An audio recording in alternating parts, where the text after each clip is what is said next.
Então não é sobre Ele explicou Deus como Passei a me conhecer. Pregações bonitas. compartilhando. para pregar. te joga na parede. Estão querendo se exibir. Jesus Cristo, inocente, pagou por todos os nossos pecados. Senhor nosso Deus, nosso Pai. Bendito sejas tu, Senhor. A ti toda a honra e toda a glória, Pai. A ti damos graças e glórias, Senhor, por mais esse dia, por mais essa oportunidade, por mais esse devocional, Senhor. Pela oportunidade de estarmos aqui reunidos em teu nome, Senhor. Reunidos aqui, Senhor, para ter comunhão contigo. Reunidos aqui, Senhor, para aprender de ti. Reunidos aqui, Senhor, para que revele a nós, Pai, o que é da tua vontade.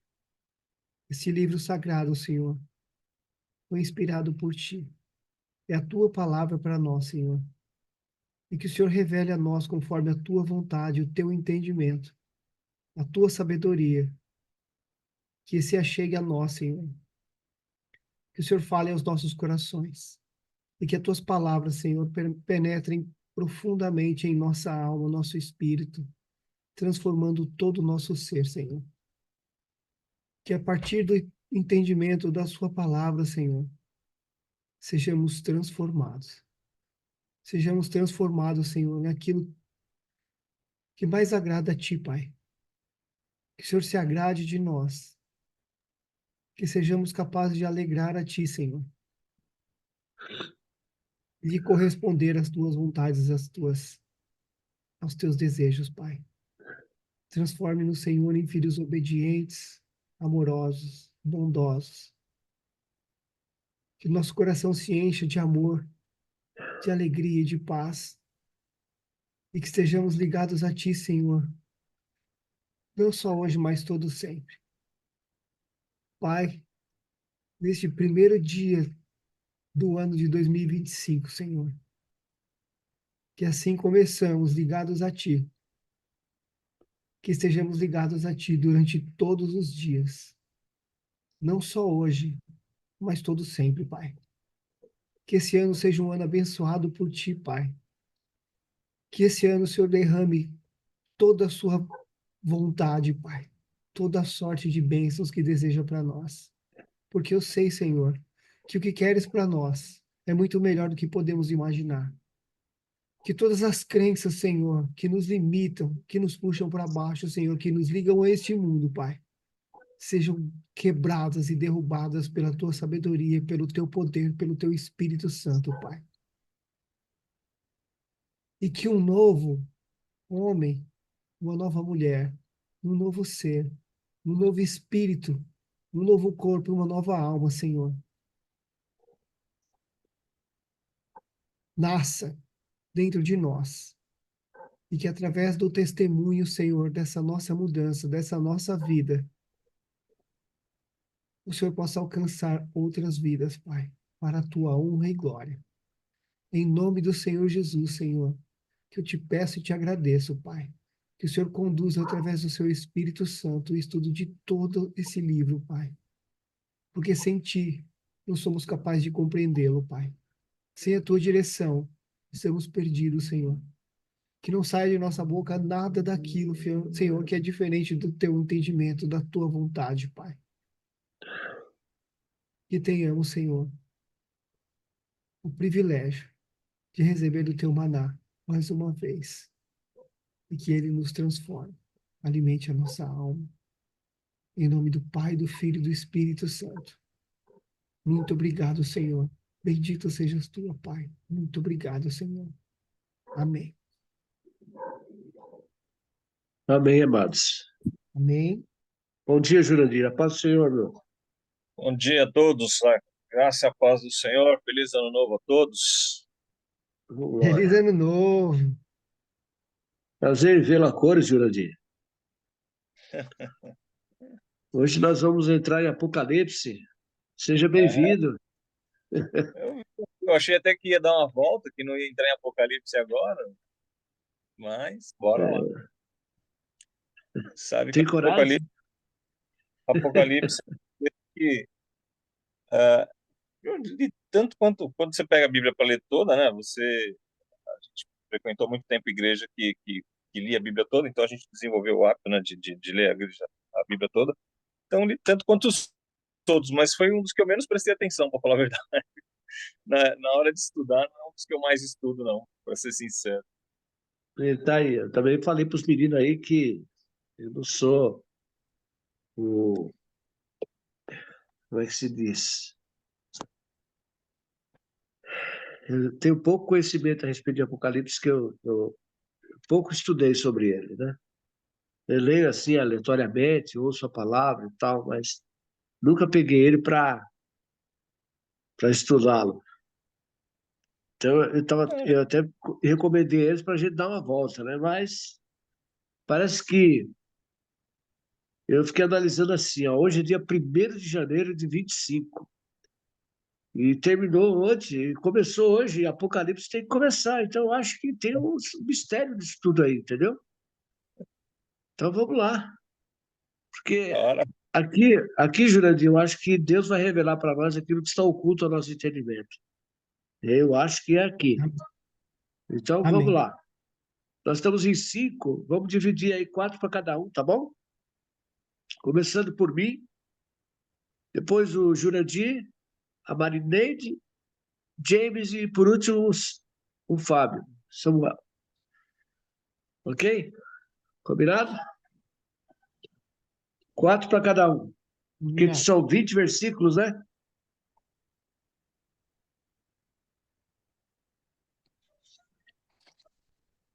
Meus queridos, então vamos lá.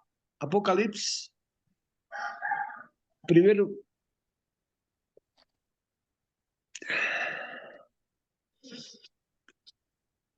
A revelação de Jesus Cristo, que Deus lhe deu, para mostrar aos seus servos coisas que em breve devem acontecer.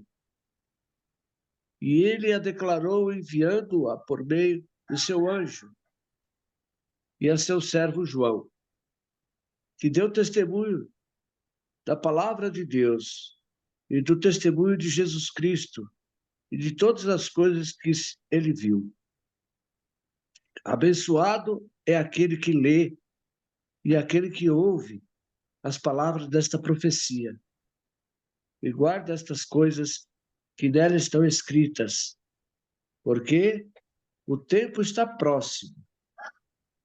E João, as 7 igrejas que estão na Ásia, graça esteja convosco, e a paz daquele que era que há de vir, e dos 7 espíritos que estão diante do seu trono. e da parte de Jesus Cristo, a fiel testemunha, o primogênito dos mortos e o soberano dos reis da terra, aquele que nos ama e pelo seu sangue nos libertou dos nossos pecados e nos constituiu reinos, sacerdotes para o seu Deus e Pai.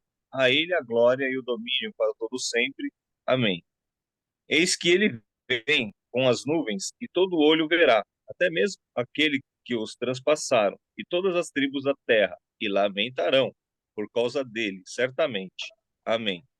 Eu sou o Alfa e o Ômega, diz o Senhor Deus, aquele que é, que era, que há de vir, o Todo-Poderoso.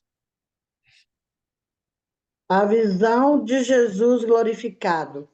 Eu, João, irmão e companheiro de vocês na tribulação, no reino e na perseverança em Jesus.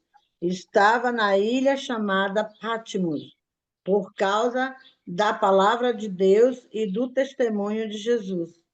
Achei-me no Espírito, no dia do Senhor, e ouviu atrás de mim uma voz forte, como de trombeta, dizendo: escreva um livro, o que você vê. Mande-o às 7 igrejas: Éfeso, Esmirna, Pérgamo, Tiatira, Sarde, Filadélfia e Laodiceia. 12. Quando me voltei para ver quem falava comigo, vi 7 candelabros de ouro, e em pé, entre eles, havia alguém semelhante ao Filho do Homem. Vestia um manto comprido com uma faixa de ouro sobre seu peito. A cabeça e os cabelos eram brancos como lã, e a neve, e os olhos como chamas de fogo. Os pés eram como bronze polido, refinado numa fornalha, e a voz ressoava como fortes ondas do mar. Na mão direita tinha 7 estrelas, e de sua boca saiu uma espada afiada de 2 lados. A face brilhava como o sol em todo o seu esplendor.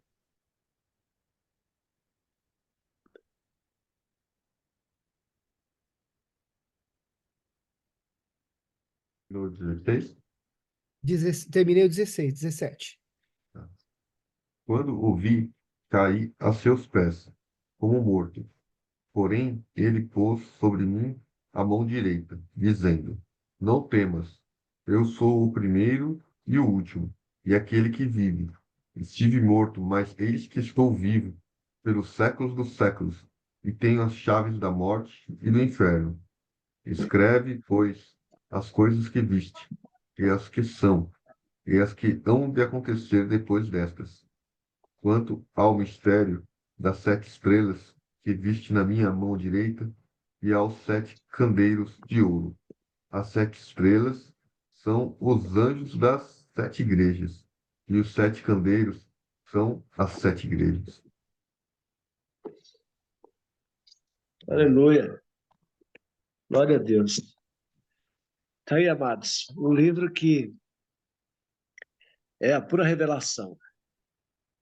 Faz parte da minha oração esse livro.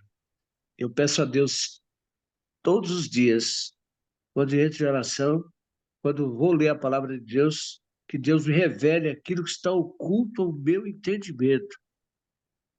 Porque a palavra de Deus se renova todo dia, né?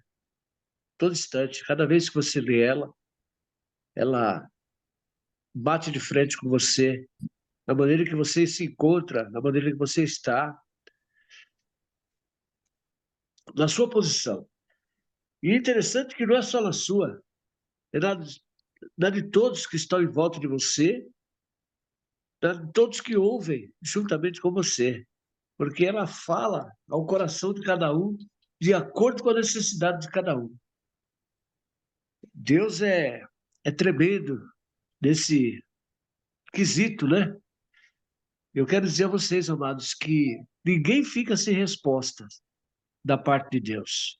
Quando você está ligado na videira, quando você tem um compromisso com Deus, o propósito de Deus é te orientar, é te ensinar, é te dirigir, é compartilhar com você as coisas espirituais que ainda não sabemos. Então está aqui a revelação de Jesus Cristo que Deus lhe deu para mostrar aos seus servos coisas que em breve devem acontecer. E ele a declarou enviando-a por meio de seu anjo a seu servo João. Esse João, eu vou te falar, viu? Feliz! Hein, gente? Feliz! Olha como é que ele trata. Tratava os seus... Oh, meu pai! Era o que tinha mais intimidade com Deus, né? Com Jesus Cristo. Ele se encostava no ombro de Jesus. E eu acho que o amor dele por Jesus Cristo era tão grande. E quando ele foi enviado a Patmos, que ele foi lá, foi preso, ele teve essa revelação. Ele teve essa grande oportunidade de subir ao terceiro céu. Isso é uma coisa assim extraordinária, né? É fantástico. E aqui ele nos revela, né? E deu testemunho da palavra de Deus e do testemunho de Jesus Cristo e de todas as coisas que ele viu. Abençoado é aquele que lê, Olha só, você já está sendo abençoado por participar desse devocional, por ler a palavra de Deus. Você já está sendo abençoado só por estar participando, só por estar lendo isso aqui. Porque aqui está, abençoado é aquele que lê e aquele que ouve as palavras desta profecia e guarda essas coisas que nela estão escritas, porque o tempo está próximo. E nós sabemos, amados, que o tempo está próximo. Pelos acontecimentos, pelos últimos acontecimentos que nós presenciamos, ouvimos na face da terra, os dias estão próximos. Nunca esteve tão próximo. Nós não sabemos exatamente que dia e que hora que vai acontecer o arrebatamento. E vão acontecer as coisas que estão reveladas neste livro. A gente não sabe o dia nem a hora, não nos é revelado, nem o Filho sabe disso, nem Jesus Cristo sabe, só o Pai sabe o dia. Então nós devemos estar pronto, porque a qualquer momento a trombeta vai tocar. E o grande trono branco nós vamos ter que se apresentar. E ele fala no versículo 3 aqui, 4. João, as 7 igrejas que estão na Ásia, graça esteja convosco, e a paz daquele que é, que era e que há de vir, e dos 7 espíritos que estão diante do seu trono. E ele ainda fala, hein? Os 7 espíritos que estão diante do seu trono. Então, são coisas aqui que nós vamos mergulhar, amados, nesse livro aqui, e a gente vai ver coisas que não dá para imaginar. É,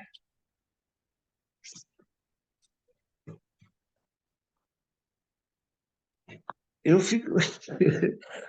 Com licença, meu amados. Com licença, que eu amanheci hoje, não amanheci legal. Jurandir, segue aí um pouquinho na minha frente aí, Jurandir, por gentileza. Tá bom. Segue aí. Bom, aqui aí. Então, João estava preso na ilha de Patmos e ele disse que estava preso por conta da palavra de Deus, né? E ele já era bastante idoso aqui, né? Quando ele escreveu o Apocalipse.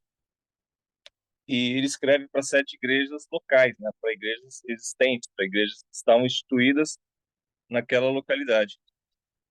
E a revelação do Apocalipse, segundo algumas interpretações, né, a interpretação mais comum até, é de que a carta ela é escrita para 7 igrejas locais que estavam ali no tempo de João, naquela região ali de Patmos ali, e também para 7 igrejas no decorrer do tempo, né? Então essas 7 igrejas elas seriam a história da igreja, figuradamente, né?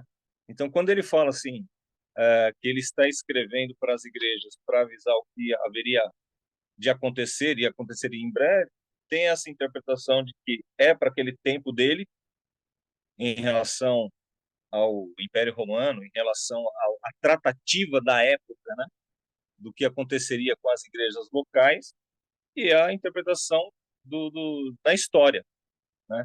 Então, acho que à medida que a gente for avançando nos capítulos aí, vocês já devem ter visto isso em algum outro lugar, que a primeira igreja tinha lá suas características, numa época história, dentro de determinado tempo, aí depois veio a segunda igreja e tal, e nós estaríamos na última, né? A última igreja, então. E aí, quando a gente começa a interpretar o Apocalipse, né, nos dias de hoje, para nós, comparando aí com os fatos históricos e o que já aconteceu, colocando dentro dessa interpretação bíblica a história, nós estamos privilegiados no sentido de que sabemos o que já aconteceu, né? Quando João estava profetizando aqui, para eles eram extremamente simbólicos ali e para eles era estava acontecendo naquela localidade. Então, eles escreviam as cartas, discipulando e orientando as igrejas locais e dando a esperança de que Jesus realmente era o Messias, né? Porque ele andou com Jesus enquanto ele estava na terra, enquanto Jesus estava na terra, e antes de ascender aí aos céus e antes de morrer, ele teve a visão desse mesmo Jesus na glória, né? Na semelhança de que Paulo também, né? Falou, ó, não sei que tem aí um homem que se encarne, não sei, se em espírito, não sei, mas ele foi lá nas regiões celestiais e viu coisas que ao homem não era lícito, defável de falar, né? Então, João teve essa experiência. E conforme o Mário estava comentando aí, a gente quando começou a ler sobre João, lá primeiro, segundo João, acho que foi comentado em algum momento que provavelmente quando João era o discípulo mais novo, e ele não era só mais novo, ele era bem mais novo, né? Provavelmente ele era ali um adolescente quando ele andou com Jesus. E talvez fosse até aparentado, né? De Jesus ali, um primo de segundo grau, um primo um pouco mais distante e tal. E Jesus tinha um grande carinho por ele, né? Tanto por ser o mais novo, quanto, segundo alguns aí, de ter esse ser aparentado dele, né? Então Jesus tinha um carinho especial para ele. E quando perguntaram, né? Pedro perguntou: "E aí desse, o que será, né?" E Jesus falou lá: "Olha, se eu quero que ele passe, o que interessa para você? Me segue você." Do tanto que Jesus era ali próximo, né? De João, do carinho que ele tinha. Tinha com todos, lógico, mas com João ele tinha essa possibilidade, talvez aí por conta da idade, talvez por conhecer João já há mais tempo ali da região, talvez por conhecê-lo até de criança, né? E quando João começa a escrever aqui, né, no capítulo 1, ele tem essa visão aí das 7 igrejas na ilha de Patmos, e é uma coisa bastante figurada, né? E dentro do texto, o próprio Jesus se apresenta como sendo Jesus, e ele fala que aos as pessoas, aos líderes da igreja, né? Então, os anjos da igreja ali seriam os pastores, seriam ali os líderes das igrejas, e ele se apresenta, né? Ele fala: "Eu estou aqui e entre mim aqui tem, aqui no capítulo, vamos ver um versículo, não sei de onde mais parou, saudações. João, às 7 igrejas que estão na província da Ásia, que a graça e a paz estejam com vocês da parte daquele que é, que era e que há de vir, da parte dos 7 espíritos que estão diante do seu trono, e da parte de Jesus Cristo, a fiel testemunha, o primogênito dos mortos e o soberano dos seis da terra." Aqui está tranquilo, porque Jesus morreu por nós, foi o primeiro a fazer parte da ressurreição para a vida eterna, né? Aquele que nos ama e pelo seu sangue nos libertou dos nossos pecados e nos constituiu reino de sacerdotes para o seu Deus e Pai. A ele glória, domínio para todos sempre. Amém. Aqui a gente vê um pedaço dele comentando da nossa herança, né? Através de Jesus, o que foi prometido ali no Velho Testamento para Israel, isso vem para a igreja aqui nesse trecho, né? Nós seremos reis e sacerdotes. E ele avisa que Jesus, quando vier na segunda vez, ele vai vir entre as nuvens e que todo olho verá, até mesmo aqueles que os transpassaram, ou seja, não aquelas pessoas em vida, né? Aquelas pessoas que já morreram, né? Mas ele fala ali a respeito do povo, né? Do povo judeu mesmo, né? "Eu sou o Alfa e o Ômega, diz o Senhor Deus, aquele que é, que era e que há de vir, o Todo-Poderoso." Então aí é a apresentação de Jesus, o Jesus glorificado, né?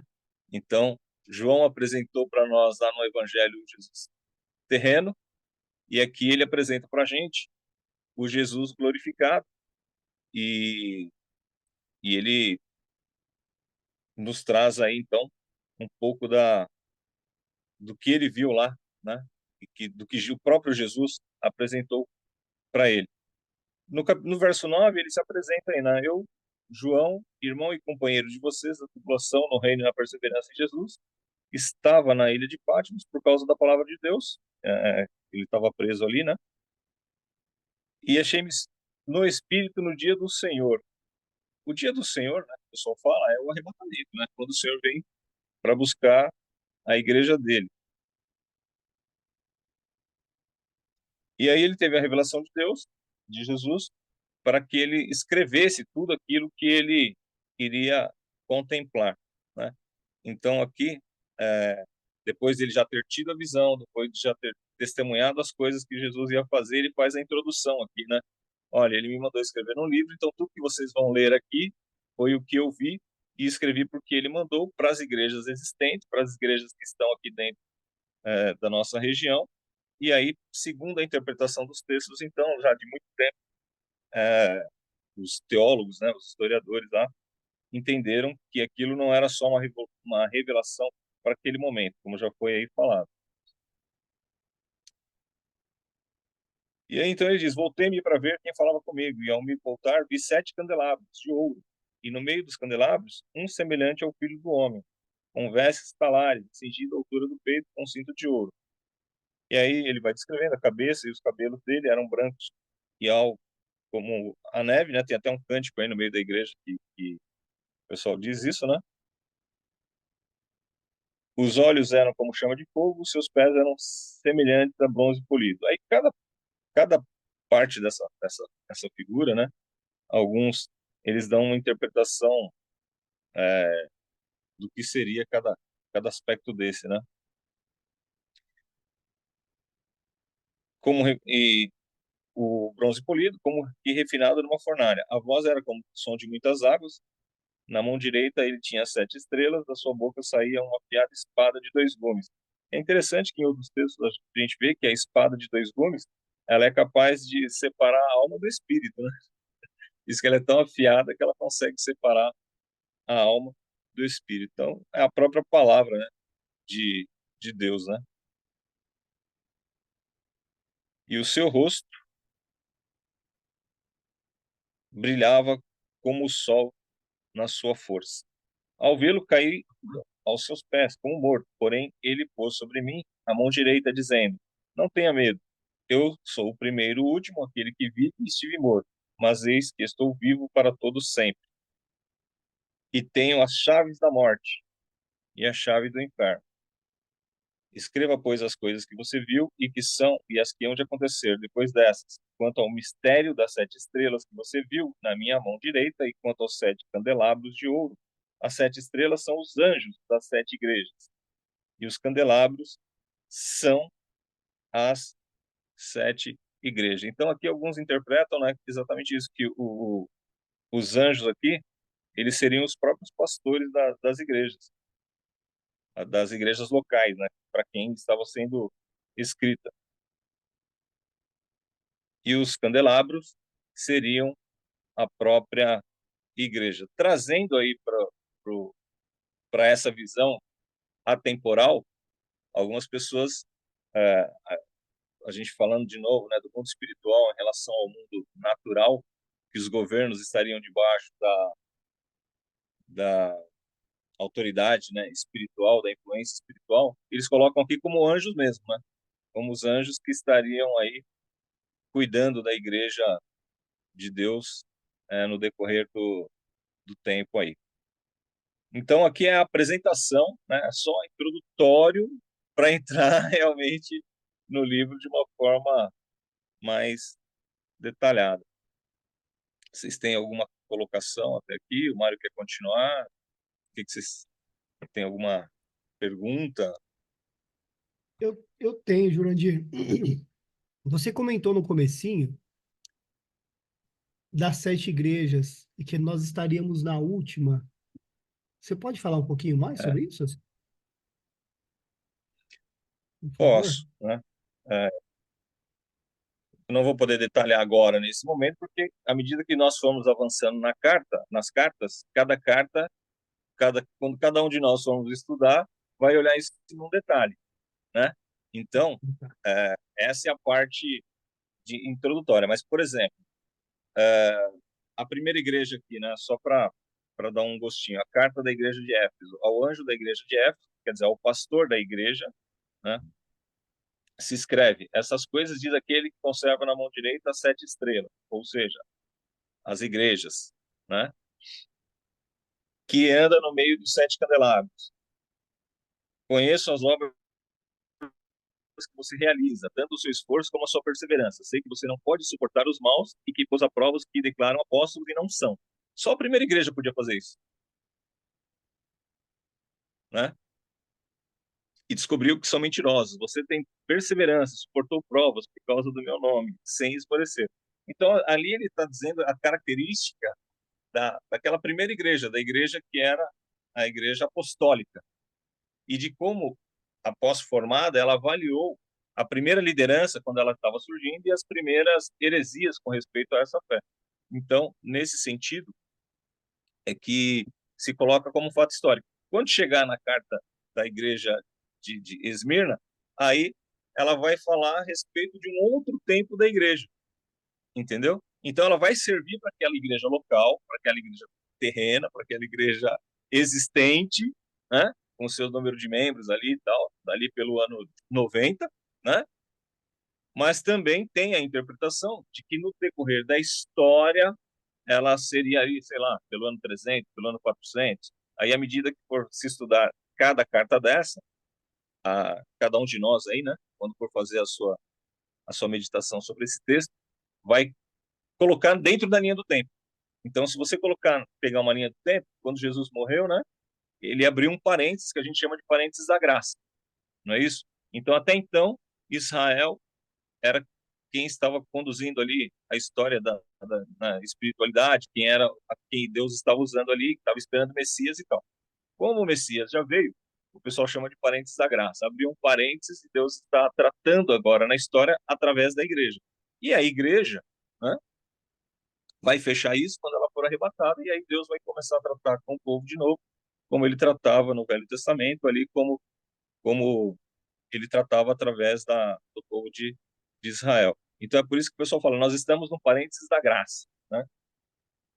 E dentro desse parênteses, a igreja está agindo, a igreja está sendo instrumento de Deus para a evangelização do mundo, né? E aí dentro desse tempo, né, de 2.500 anos, nós temos as igrejas de Éfeso, de Esmirna, de Pérgamo, de Tiatira, dentro de uma linha de tempo cronológica, entendeu? É confuso, né? Acho que vai ficando mais claro à medida que nós formos estudando aí. Ah, sim, sim, é porque o objetivo vai ser apresentar cada igreja, né, quando você for ler, não só naquele momento, dos anos 90 lá, né, DC, né, ou AC não, época de Cristo, né, DC, o pessoal fala, e com essa interpretação, colocando ela dentro de cada período histórico. Então, passou o período romano, né, a igreja passou por uma outra liderança, aí passou mais algum tempo, como que a igreja veio se comportando no decorrer do tempo, né? E aí cada igreja teve uma característica, né? Na Idade Média, como que era a igreja? Na Idade Moderna, como que era a igreja? Na Idade Contemporânea, como que é a igreja? Quais que são as características dela? Então isso, você colocando que Deus ele é atemporal, né? Na verdade foi ele quem criou o tempo, então Deus está fora do tempo. Ele enxergou todas essas coisas de lá de trás, né? Para ele não tem passado, presente e futuro, né? E já tinha dito ali atrás, né, como que a igreja procederia no decorrer da história. Então, essa é uma das linhas de interpretação que existe, né, e que a gente vai, no decorrer dessa semana, né, vai estar falando aí sobre algumas delas. É bem interessante, tá? É bem bacana, é bem interessante. E da mesma forma que tinha lá no livro de Daniel a estátua de Nabucodonosor, lembra que ele viu a estátua e cada parte da estátua ela se referia a um império mundial? Não sei se vocês já estudaram sobre isso aí lá no livro de Daniel, né? Uhum. Então, aqui da mesma forma, Deus está avisando o que há de acontecer no decorrer da história da igreja. Então, lá atrás, ele revelou, né? Olha, os impérios mundiais, o que vai suceder, como vai ser a sequência, como que vai passar e tal, e como vai até chegar lá no milênio. E ele traz isso, mas não de um ponto de vista de governos mundiais, ele traz isso do ponto de vista de dentro da igreja, como é a igreja, e não como um fato histórico no mundo, no geral, entendeu? Nessa conta aí, leva em consideração a igreja antes de Cristo, ou seja, a doutrina judaica ou não? A partir de Não, Cristo. não tinha igreja antes de Cristo, vamos considerar assim, né? A igreja ela foi criada a partir da morte de Cristo e a partir dos apóstolos estando pregando o evangelho, né? Então, a igreja, como nós entendemos igreja, antes de Jesus não havia, né? É em Jesus que se criou a igreja aí, né? Antigamente era através do sacerdócio judaico, através dos judeus ali e através da natureza, né? Porque Deus ele atesta, ele fala através da natureza, mas a igreja constituída da forma que a gente entende, ela nasceu ali com Jesus. Não é que não tinha salvos, as pessoas se salvavam através do Velho Testamento, mas a igreja, como do jeito que a gente entende, né? Ela começou a partir de Jesus. E aí o pessoal até fala, né, que o fundador da igreja, o pai da igreja, foi Paulo, né? Quando ele começa ali, já havia uma igreja em Jerusalém, obviamente, já havia uma igreja consolidada ali em Barnabé, né, em Antioquia da Síria, mas quando Barnabé foi buscar Paulo e o incitou a fazer missões, né? Então ali naquele período é que começa, né, através do livro de Atos, né, a história da igreja que começa de verdade ali. Tinha sinagogas, né? Mas a sinagoga não era a igreja Não, não. que a É que é gente. isso. A igreja começa a partir de Cristo ali, né? A partir da morte e ressurreição de Jesus Cristo, ele diz, ó, ide por todo mundo, pregai o evangelho a toda criatura, aquele que crer e for batizado será salvo, aquele que não crer já está condenado. Aí começa a igreja no sentido que nós entendemos. Não é que não haviam pessoas que não eram salvas. Sempre houveram pessoas que foram salvas, né? Desde que o homem é homem. Mas, no sentido estrito, é por isso que Jesus é o cabeça da igreja, né? Porque até então o Messias não tinha vindo, né? Era uma promessa. A partir de Jesus se reconhece nele o Messias e aí se começa essa propagação do evangelho e, e a história da igreja. Primeiras igrejas não tinham templo também, né? Era feito em casa, né? Elas foram formadas dentro de É, casa, né? Acho que tem, tem isso também, não é? até essa questão da reunião do domingo, porque assim, existe igreja, a igreja que eu estou falando não é a igreja templo, né? Eu estou falando a igreja dos lavados e remidos no sangue do Cordeiro. Até então o Cordeiro não tinha morrido, não tinha sangue, então não tinha igreja, não é isso? Então, a partir da ressurreição, da morte e ressurreição de Jesus, começa assim, aí efetivamente a ter a igreja. Mas os judeus, eles pregavam inicialmente para o próprio judeu, né? Então os apóstolos, vamos lembrar que Jesus era judeu, os apóstolos eram judeus, eles aceitaram Jesus como Messias e eles saíram anunciando Jesus. Mas o que acontece? Havia uma rejeição, porque já haviam aparecido outros dizendo que eram Messias, ou haviam outros que apareceram dizendo que eram o tal do Cristo e tal, e que acabou que não eram. Então, o pessoal tinha uma dificuldade para aceitar que aquele que estava ali, aquele homem, o carpinteiro ali, o que andava, que todo mundo conhecia a família, né? No próprio livro de Atos fala isso, mas esse não é o carpinteiro, o filho do José, o que anda aqui com a gente? De repente, então, virou Messias. Então, ele estava aqui conosco até agora, e agora, do nada, é o Messias. Então, imagina que havia uma dificuldade, né, para aceitar a pessoa de Jesus como o Messias, por todos esses históricos aí. Mas os milagres que ele operou, as coisas que ele fez, a forma como ele discutia, sem ter tido um ensino tipo de Paulo, por exemplo, né? E as revelações que ele trazia, a forma como ele interpretava, a forma como ele inquiria os sábios judeus, os caras falaram, meu, tem alguma coisa diferente aí. Até que Gamaliel falou assim, olha, é melhor você deixar essa fé do Nazareno aí, porque se ela não for de Deus, ela vai se acabar como se acabou as outras por si mesma. Mas se ele for quem as pessoas estão dizendo que ele é, vocês estarão se levantando contra a obra de Deus. Então isso está relatado lá também, né?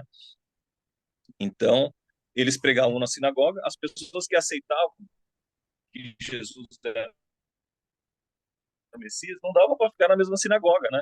Então assim, por que a igreja começou a se reunir no outro dia? Foi só porque Jesus ressuscitou no domingo? Não, havia também uma dificuldade estratégica ali de local, né, para você se conflitar e você poder se reunir. Aí o pessoal começou a questionar a guarda do sábado, porque no Velho Testamento a Bíblia fala do sábado, e é verdade, a Bíblia fala do sábado, né? O dia, né, o sétimo dia, porque domingo é o primeiro. E aí o pessoal, assim, Jesus veio para cumprir a palavra, não veio para abolir, ele aboliu os 10 mandamentos? Não, ele não aboliu mandamento nenhum, né? Mas o nosso entendimento, né, ali, como ele ressuscitou no domingo, como havia uma intenção de separar ali a questão do judeu estava no sábado ali, e Jesus, uma verdade prática, por exemplo, você precisa de um dia para descansar, né? Quando o Senhor ele falou com o povo de Israel, ele era teocrático, era um governo teocrático, né? Mas a gente não vive mais num governo teocrático e você trabalha aí 1, 2, 3, 4, 5, 6 dias por semana. Se o seu chefe não for realmente é, um adventista, né, vamos dizer assim, que a maior parte trabalha ou para eles mesmo ali, ou dentro de uma forma independente, que você consegue separar o dia do sábado, você vai separar o dia que você tiver folga. Então, assim, quando você tiver uma folga, você guarda um dia da sua semana, pelo menos, para dedicar a Deus. Então, ali é uma forma de você lembrar. Lógico que você deve lembrar de Deus todos os dias, mas na forma teocrática, como o desenho e a sociedade foi constituída, para eles era mais fácil guardar aquele sábado. Hoje a gente tenta guardar o domingo, né? Até, então, não é nem anulando e nem não anulando a palavra, mas diz que é o espírito da lei, né?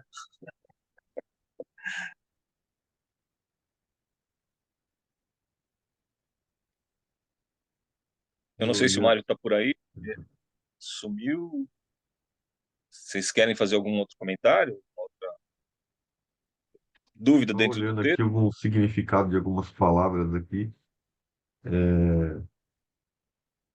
Tem até uma música que fala, né, de alfa e ômega, né? Ele tava Sim, falando que alfa e ômega, alfa acho que é a primeira palavra do alfabeto grego. vocabulário grego e ômega é a última, né? Isso. Representando que é o início, o meio e o fim, né? E outro É, significado também de então, mas outras.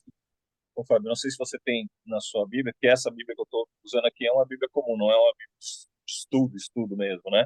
É uma Bíblia que tem o texto, mas não tem as comparações. Mas tem algumas que trazem aí o comentário do detalhe, quem era o anjo, o que é o candelabro, o que é...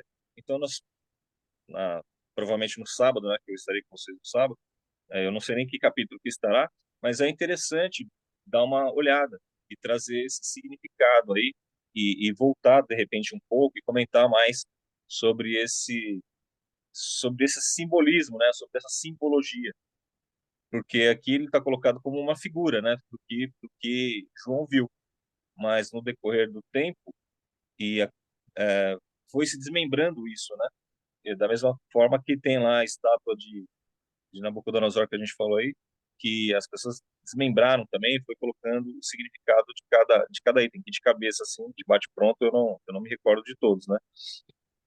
Mas é bem interessante. Então, essa é a parte introdutória, né? Só para deixar claro aqui, João está apresentando o Jesus ressurreto, o Jesus não homem, né, que andou na terra, mas aqui ele já está apresentando o Jesus glorificado, o Senhor de todas as coisas, aquele que foi colocado como divindade, né? Porque ele já era Deus antes de vir para a Terra, e quando voltou, foi revelado ali como um da unidade, né? Da Trindade. Então, é esse Jesus que ele está apresentando aqui nesse texto, né? Então, que ele encontrou com ele e que ele apresentou para João o que haveria de acontecer e o que estava acontecendo ali com as igrejas da Ásia, e trouxe todo um simbolismo, do candelabro, do anjo, da espada de dois gumes que saía da boca. Então, dizem até, né, alguns, por que ele escreveu nessa linguagem tão figurada assim, né? Pelo mesmo motivo que Jesus escreveu em parábolas, para que as pessoas lendo não entendessem, né? Vendo não vissem e lendo não entendessem, porque não era para todos os ouvidos, né? Não era para todos os olhos, né? Você teria que ter um conhecimento um pouco mais da história para poder entender algumas coisas, né? E o Império Romano, né? Como ele implicava muito com as religiões, né? De uma forma geral, com as religiões novas, principalmente. Então, ele teria escrito aí numa linguagem mais figurada, até para que essas cartas chegando na mão de outros, elas não fossem aí deturpadas, né? A pessoa teria que ter um conhecimento um pouco maior para poder utilizá-las e manipulá-las aí. Notei aqui no versículo 3, ele fala: Feliz é aquele que lê as palavras dessa profecia, e felizes são aqueles que ouvem sua mensagem e obedecem ao que ela diz, pois o tempo está próximo. Ou seja, eu resumindo aqui, coloquei que felizes são os que ouvem a mensagem de Deus e obedecem o que ele diz, né? A Bíblia fala que a fé sem obras é morta. Então não adianta nada a gente ter aqui todos os dias ouvindo a palavra e não a praticar, né? Não colocar em prática, não gerar frutos. E esse versículo 3 me relembra desse entendimento, né? E no versículo 9,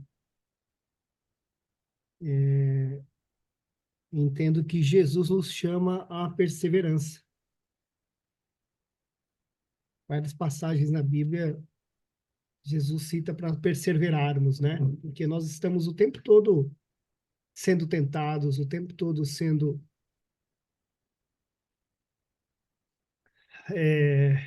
ameaçados, né?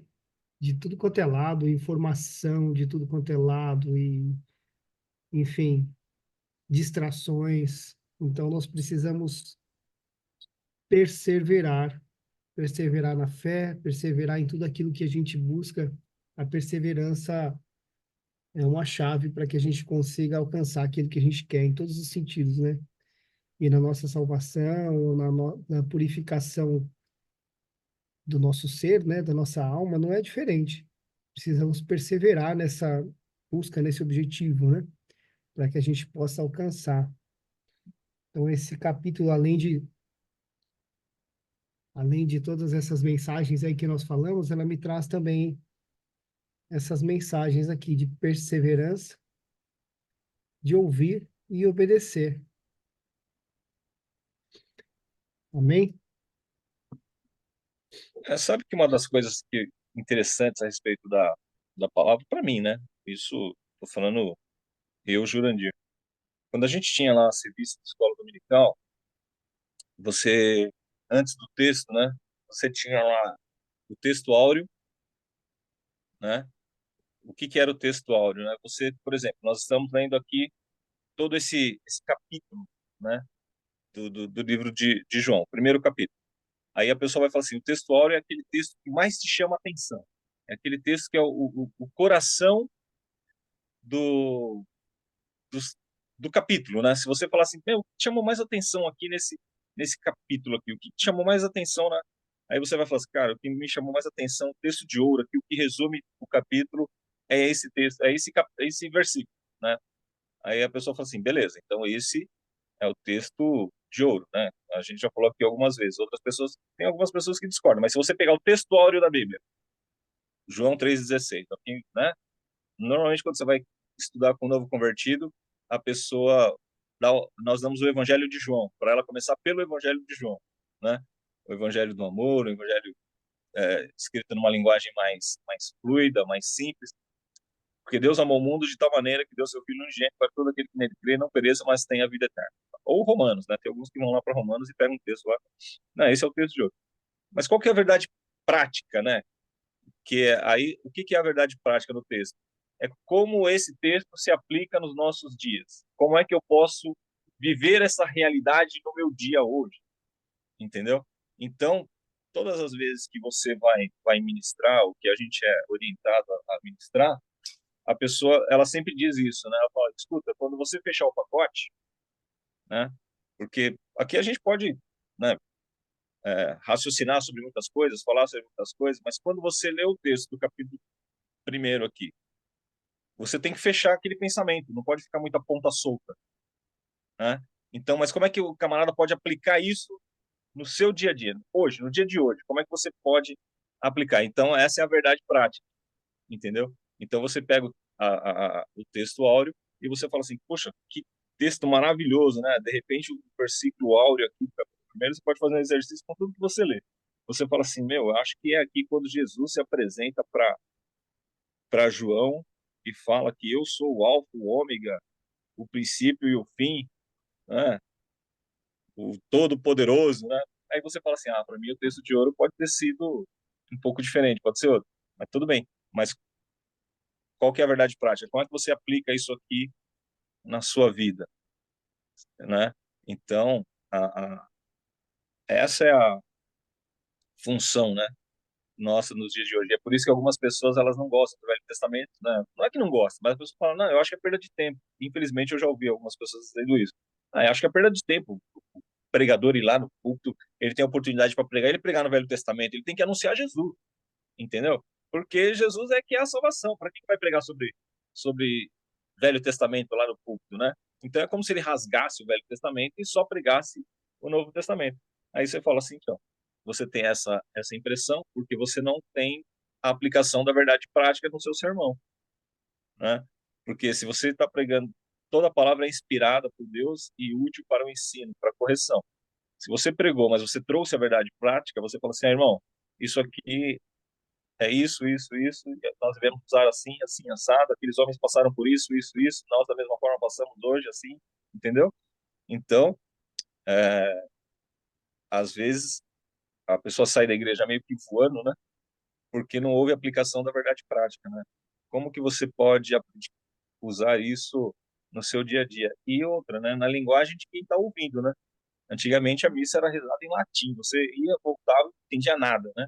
Até que alguém pegou e falou assim, pô, coloca na linguagem do povo, né, meu? Porque, a não ser que haja um milagre de Atos em todo o culto, né, em que as pessoas ouviam pegar na sua própria língua, você vai sair daí sem saber nada, né? Mas havia um interesse para que as pessoas elas tivessem aquela superstição com respeito da igreja, que ela olhasse assim, ficasse, tirar a Bíblia da mão das pessoas, porque você com a Bíblia na mão, você não está tão sujeito àquela autoridade, você vai ser manipulado de uma forma mais difícil, né? E a reforma protestante, quando ela veio com esse intuito, né? De falar, não, a Bíblia tem que ir para a mão das pessoas, né? E aqui, quando o João escreveu, né?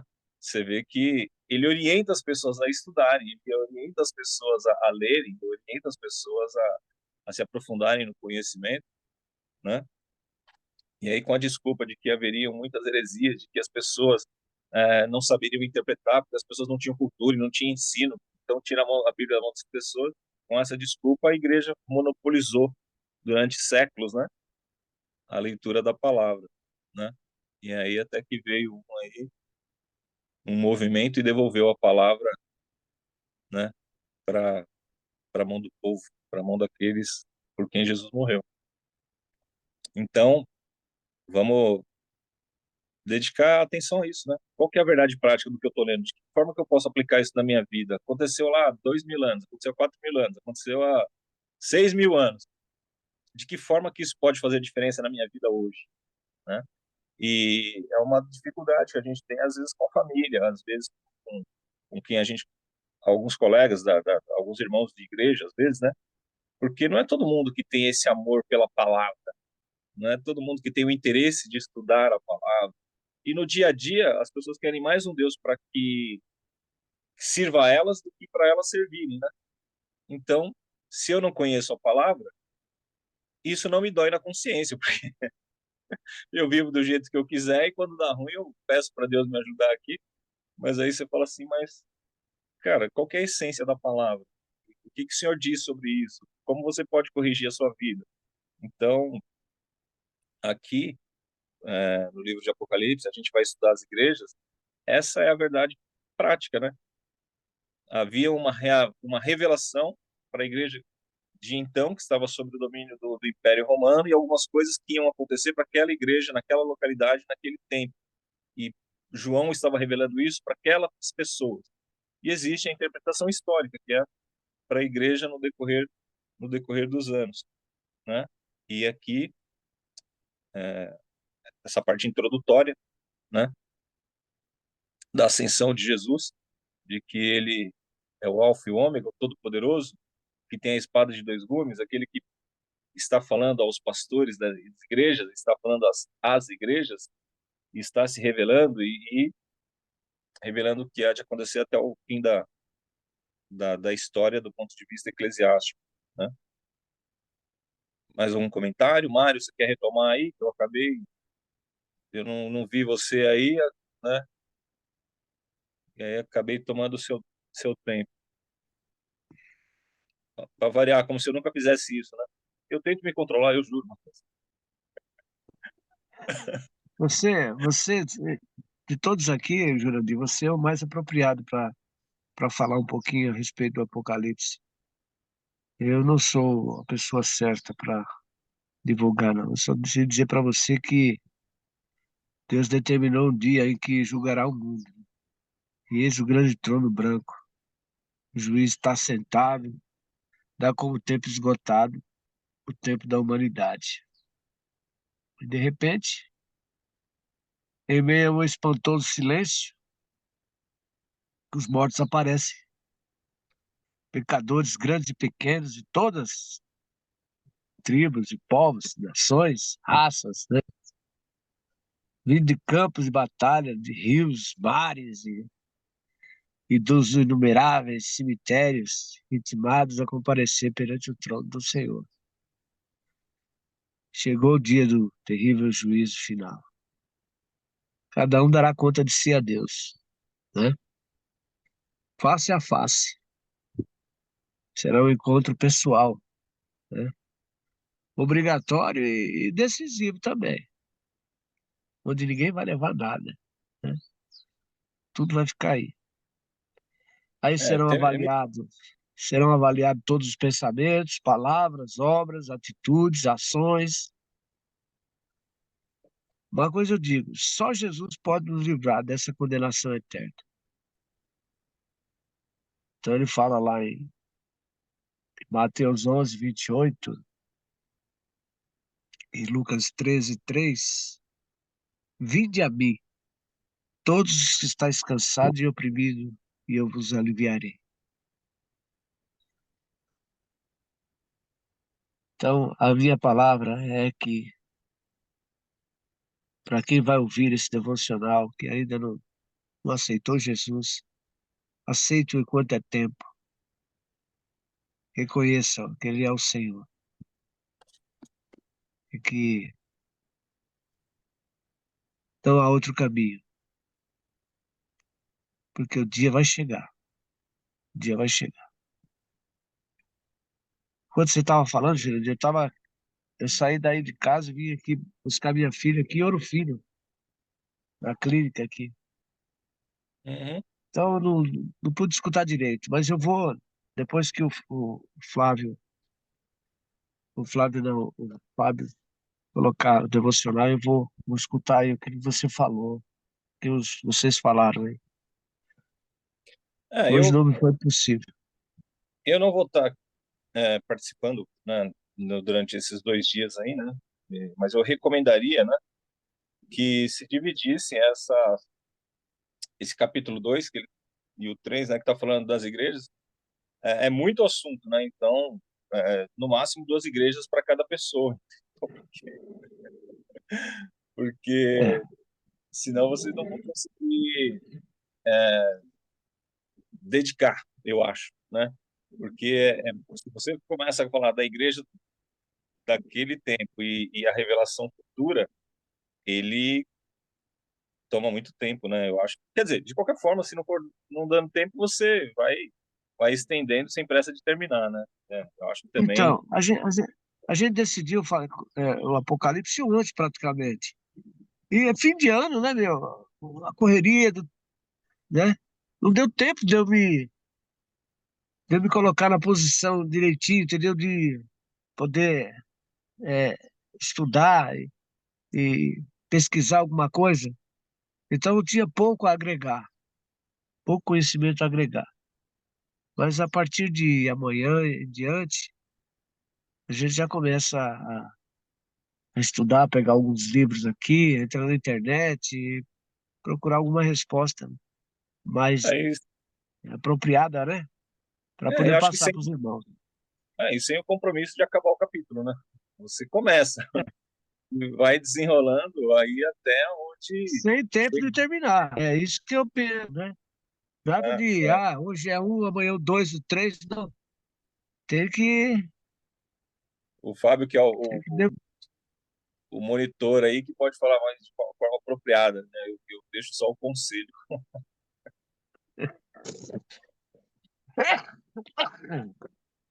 Também, Eu acho amados. que Por mim tá tudo certo aí.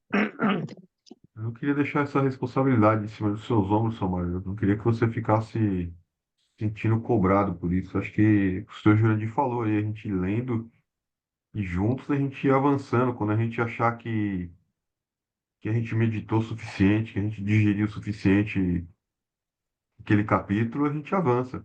Não tem aquela obrigação de a gente. Claro, quanto melhor a gente puder se preparar, mas isso não cabe somente a ti, né? Somente ao senhor aí que tem uma caminhada mais longa, mas acho que todos nós a gente vai ter alguns livros que são mais complexos, né? E aí, assim, uma leitura prévia, uma preparação prévia, né?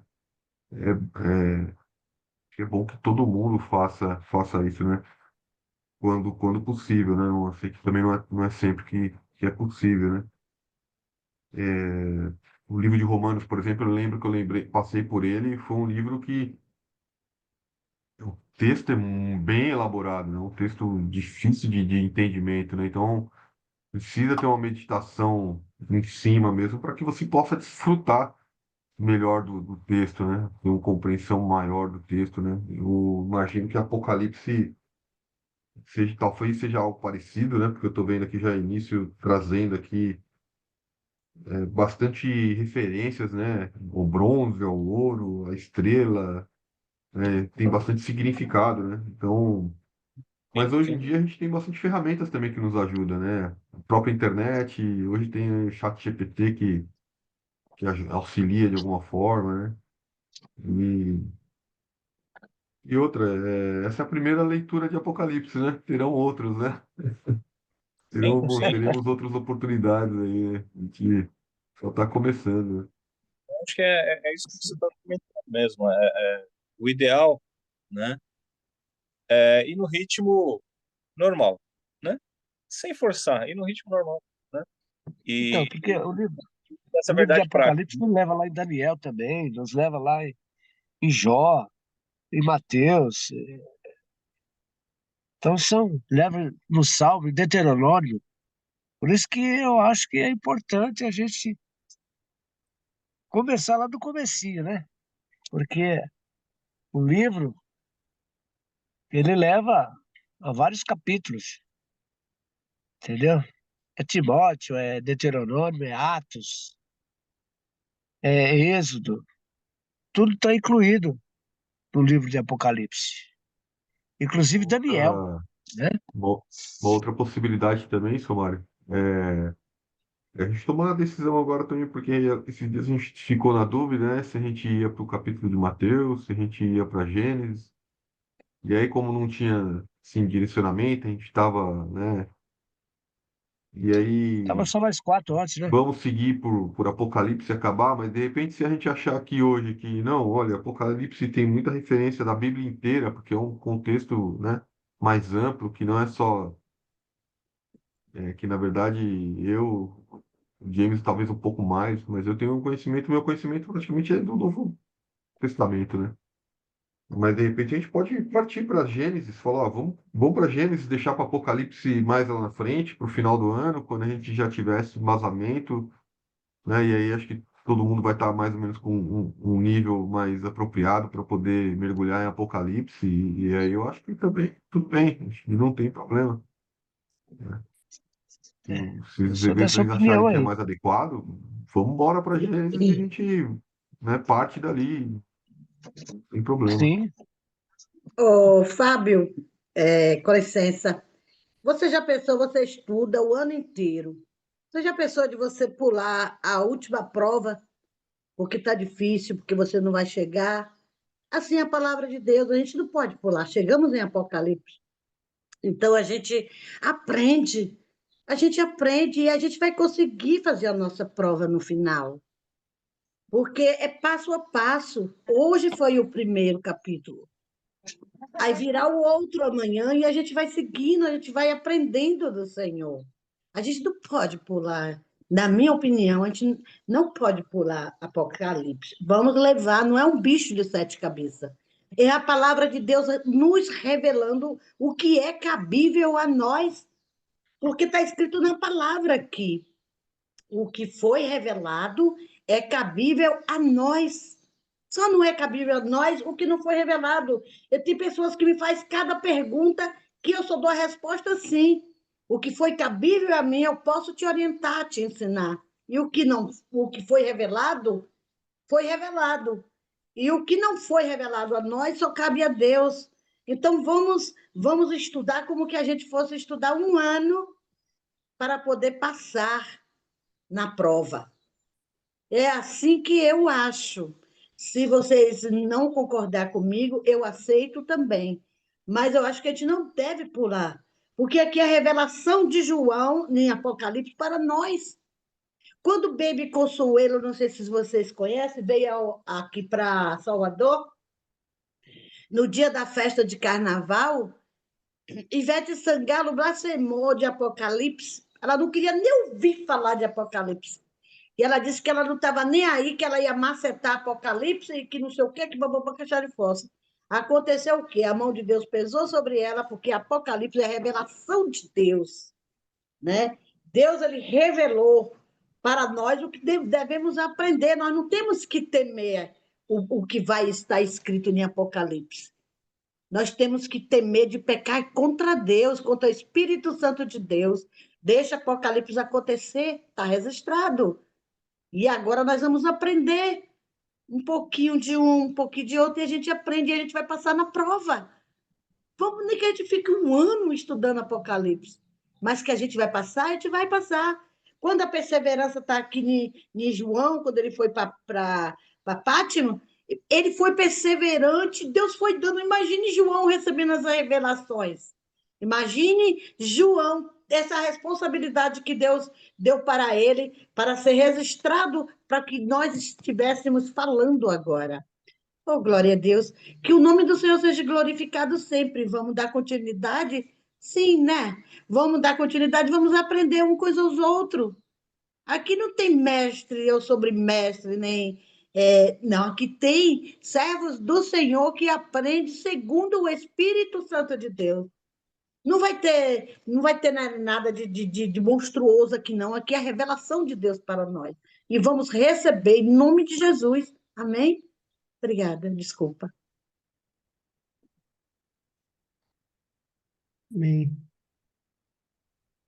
Inclusive, engraçado, né? Como aqui no capítulo 1 fala de perseverança, né?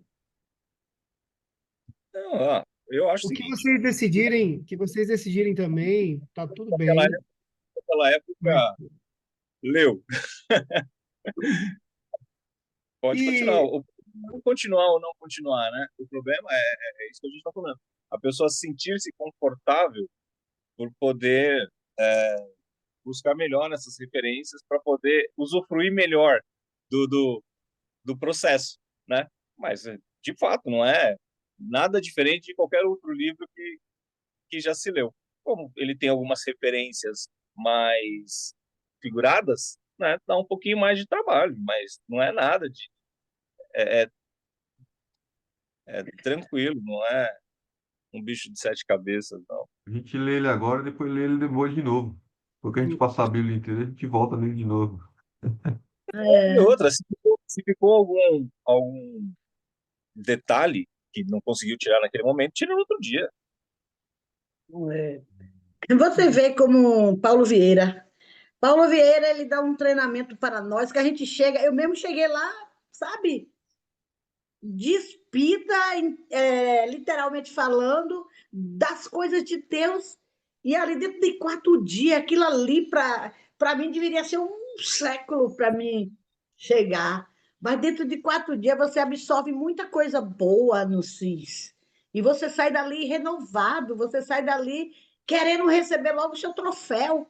Então é assim, nós vamos estudar a palavra que está registrada, a revelação de Apocalipse, para poder nós entendermos como é passar pela porta estreita, e nós vamos ver muros de cristais, passar por rua de ouro, rua de cristal, e assim vai. Para poder receber a coroa de glória, a gente tem que entender como é que a gente tem que fazer para receber essa coroa de glória. A gente tem que estudar, tem que saber. Eu falo sempre nisso. Meu filho, quando eu me desviei, que eu me afastei, meu filho disse assim: mãe, tu esqueceu que tu falava para a gente que tu ia passar pela porta estreita, que tu ia dar em ruas de ouro, que tu ia tocar em muros de cristal. Então, aquilo ali foi muito forte para a minha vida. Então, eu quero passar pela porta estreita, eu quero receber uma coroa de glória, eu quero ver a face do Senhor, eu quero ser chamada pelo Senhor. E agora nós vamos aprender como é que a gente pode fazer, ser fiel até a morte e dar-te-ei a coroa da vida. Que coisa linda, quem é que não quer receber essa coroa? Mas agora a gente tem que ter perseverança para podermos receber essa coroa de glória, né? Então, vamos, por favor, se não, vocês não quiserem, não tem problema, eu continuo também com vocês, seja em que capítulo for. Tem aí também os valentes, que tem gente devendo, os valentes, viu? Os valentes, tem gente devendo. Eu falei do meu jeitinho lá, mas eu aprendi, tenho aqui dentro, e vocês que estão devendo, pelo amor de Deus, viu? Pague. Porque quem deve tem que pagar. Nós estamos no 25, não é para prometer e não cumprir. A gente está em 25 para cumprir o que a gente prometeu, sim ou não? Glória a Deus. Ô, dona Marineide, em comunhão com o que a senhora está falando aí, ó. Eu tô em dívida e vou pagar, hein? E, Paga. corroborando o que a senhora está falando aí, eu vou ler uma outra versão do que nós lemos hoje. Apocalipse 1:3. Bem-aventurado aquele que lê e os que ouvem as palavras desta profecia e guardam as coisas que nela estão escritas, porque o tempo está Glória a próximo. Deus. Aleluia. A resposta para a nossa pergunta, a resposta para a Bíblia está na Bíblia. É, Por mim, verdade. né, se for votação ou se importa a opinião, por mim, vamos embora para frente. Deus nos abençoe e nos revele aquilo que for da vontade dele. Amém.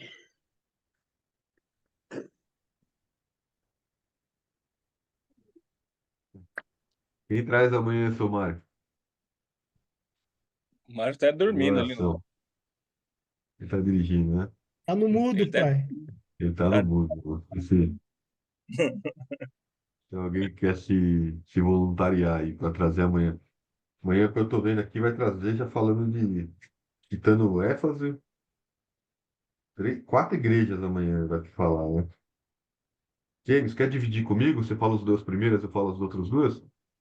Bora. Pode ser?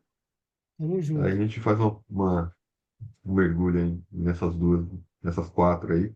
Talvez seja dividido até em 2 dias aí, mas aí você faz as duas primeiras, eu faço as outras duas? Vamos sentir como é que vai ser, sim, faço. Tá bom, então. Amém. Amém. Quem ora para encerrar para nós?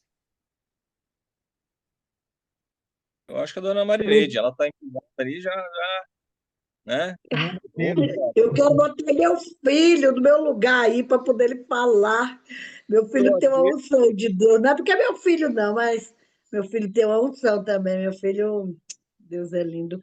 E eu queria botar meu filho aí, mas ele não conseguiu. Ele falou para mim aqui, mandou uma mensagem para mim, mãe, não consegui entrar.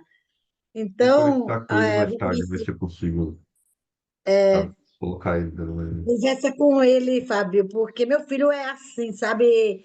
Para a internet, essas coisas, ele não sabe mexer. Ele tem o telefone porque é do trabalho, porque é dos filhos, porque é de mim, mas ele não é assim, de estar envolvido com o celular, não sabe desfruxar. Eu também não sei, né? Eu não me seguro muito bem, mas aí, né? Dona Fica quieto, Marinete, deixa eu falar da hora certa, menino, não me bota para falar, não. oi? Não me bota Tá, para tudo falar, bem. não. Deixa eu falar na hora certa. Desculpa interromper a senhora. Adoração, Dona Cortou, não Maria de foi? hoje? Não, eu ia falar para a Foi? senhora, se a senhora pode fazer oração, Sim, e sim. aí, para a senhora incluir a minha irmã Jéssica, que está com meu pai aí no Hum, carro, na oração, para que ela não está Sim, muito bem. sim. Obrigado. Amém. Então vamos orar. Soberano Deus, eterno Pai que está no céu, nessa hora, Pai, nós te louvamos, nós te agradecemos por essa palavra tão vida. Obrigada, Senhor, por essa palavra viva. Obrigada, meu Deus, por cada um que aqui está, Senhor amado. Deus, obrigada, Senhor, que sabemos que Tu está à frente de tudo. É Teu Espírito Santo que revela. É Teu Espírito Santo que fala. De mim mesma eu não tenho nada, Senhor. Mas eu sei, Senhor amado, quando Tu me ordena, eu abro a boca e Tu fala, Pai. Porque Tu és Deus poderoso. Temos que aprender de Ti, temos que aprender da Tua palavra para podermos passar para outros, Pai. Senhor amado, te dou graça por esse dia de vitória, dia 1º de janeiro. E que de janeiro a janeiro, Senhor, nós venhamos estar sempre na Tua presença, Pai. Que a todo tempo possamos estar na Tua presença até o dia de Tu nos chamar, Senhor da glória. Muito obrigado pela vida dos nossos filhos, dos nossos parentes. Muito obrigado, Senhor amado. Nossos amigos, muito obrigado, Pai. Que noite maravilhosa de virada eu passei na tua presença. Outrora perdi noites, não passei na tua presença. Foi uma falsa presença, mas de ontem para hoje eu recebi esse ano, certo que tu estás comigo, Senhor. Muito obrigado pelo presente maravilhoso que tu me deste de eu poder amanhecer, estar com os meus irmãos neste momento, te dando glória e graça, Pai. Muito obrigada, Senhor.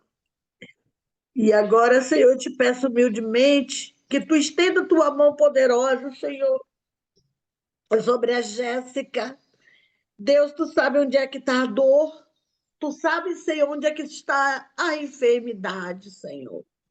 E nessa hora eu te peço, em nome de Jesus, ó Pai, põe a tua mão poderosa sobre a Jéssica, Senhor. Tu és o médico dos médicos, Pai. Tu és o Deus que, quando tu ordena, Senhor amado, acontece. Então, Pai, cura a Jéssica, repreende todo mal onde estiver alojado. Em nome de Jesus, que tu repare da planta do pé ao fio do cabelo, Senhor. Repare a Jéssica agora. Repare o irmão Mário, Senhor, que está esse volante. Deus, ele é teu servo e ele clama a ti, tu responde. Às vezes a gente fala assim, como minha mãe sempre dizia, casa de ferreiro, espeto de pau. Mas nós não estamos aqui com espeto de pau. Nós estamos aqui para falar o nome de Jesus, que é sobre todos os nomes. Se eu oro pelo irmão Mário e ele é curado, se o irmão Mário ora por mim, eu sou curada. E se nós oramos junto aqui pela Jéssica, nós vamos ter a certeza, Senhor, que a Jéssica vai ser curada. Em nome de Jesus, nós somos soldados valentes, enviados na terra aqui para profetizar a bênção. Em nome de Jesus, seja tão somente abençoada, Jéssica. Seja tão somente curada, Jéssica. E receba em nome de Jesus. Em nome de Jesus. Amém. Então não é sobre Ele explicou Deus como Passei a me conhecer. pregações bonitas. Compartilhando. para Ele pregar. te joga na parede. Estão querendo se exibir. Jesus Cristo, inocente, pagou por todos os nossos pecados.